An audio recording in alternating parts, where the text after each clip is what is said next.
পাক গুপ্তচর চক্রে কি কলকাতার যোগ রয়েছে, সেই আশঙ্কায় গতকাল কলকাতার বিভিন্ন জায়গায় এনআইএর তরফ থেকে তল্লাশি অভিযান চালানো হয়। আর সেই তল্লাশিতে বিস্ফোরক তথ্য মিলেছে। শহরে প্রচুর সন্দেহজনক ট্রানজ্যাকশনের হদিশ মিলেছে। 2024 থেকে দফায় দফায় এসেছে টাকা। 2025 জানুয়ারিতে অ্যাকাউন্টে আসে 22,000 টাকা বলে সূত্রের খবর। 2024 নভেম্বর ডিসেম্বরও 13,500 টাকা ও 15,000 টাকা এসেছে বলে সূত্রের খবর। সূত্র মারফত আরও জানা যাচ্ছে, সেই টাকা ঘুরপথে অন্যদের অ্যাকাউন্টে পাঠানো হয়েছে। গুপ্তচর বৃত্তির জন্য পাঠানো হয়েছে টাকা বলে এনআইএর আধিকারিকরা গোয়েন্দারা মনে করছেন। বিভিন্ন লোকের অ্যাকাউন্ট ব্যবহার করে এই সমস্ত টাকা পাঠানো হয়েছে বলে সূত্রে খবর। গতকাল কলকাতায় বিভিন্ন জায়গায় তল্লাশি হয়, সেই তল্লাশিতে এই বিস্ফোরক তথ্য পাওয়া যাচ্ছে।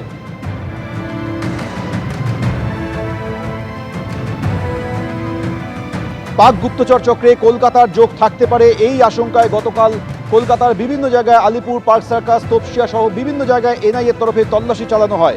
সেই তল্লাশিতে বিস্ফোরক তথ্য মিলেছে। প্রচুর সন্দেহজনক ট্রানজ্যাকশনের হদিশ পেয়েছে এনআইএ।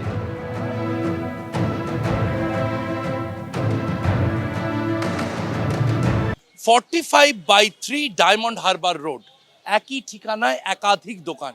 তারই মধ্যে একটি দোকান, সেখানে মানি ট্রান্সফার করা হয়।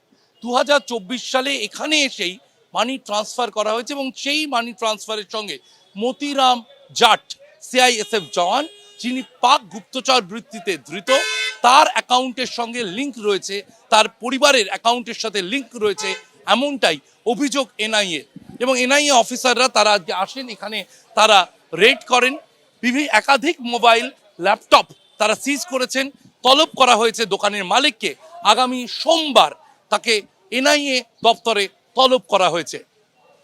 দেশের একাধিক জায়গায় যে তল্লাশি অভিযান চলছে, সেরকমই কলকাতাতেও একাধিক জায়গায় এই অভিযান চলেছে। তারই অংশ হিসেবে ডায়মন্ড হারবার রোডের 45/3 এই মানি ট্রান্সফারের দোকানও আপাতত এনআইএ র্যাডারে। ক্যামেরায় দিব্যেন্দু সিনহার সঙ্গে শিবাশিস মৌলিক, এবিপি আনন্দ, কলকাতা। পাকিস্তানের হয়ে চরবৃত্তির অভিযোগ, যে কারণে দেশ জুড়ে আজ 7টি রাজ্যে এনআইএর তল্লাশি। সেই 7টি রাজ্যের মধ্যে তালিকায় পশ্চিমবঙ্গ রয়েছে। সেই পশ্চিমবঙ্গের কলকাতার 3টি জায়গায় জাতীয় তদন্তকারী সংস্থার অফিসাররা এদিন তল্লাশি চালিয়েছেন। এই মুহূর্তে আমি রয়েছি তপসিয়ার একটি হোটেলের সামনে। তপসিয়া এই হোটেলেরই আজ সকাল 8টা নাগাদ এনআইএর অফিসাররা আসেন, এখানে তল্লাশি চালান দীর্ঘক্ষণ ধরে। তপসিয়ার পাশাপাশি আলিপুর এবং খিদিরপুরেও যান এনআইএ অফিসাররা। এনআইএ সূত্র মারফত যেটা জানতে পারা যাচ্ছে, যে তপসিয়ার এই হোটেলে সকাল 8টা থেকে দীর্ঘক্ষণ তল্লাশি অভিযান চালানোর পর এক যুবককে এখান থেকে নিয়ে গিয়েছেন এনআইএ অফিসাররা।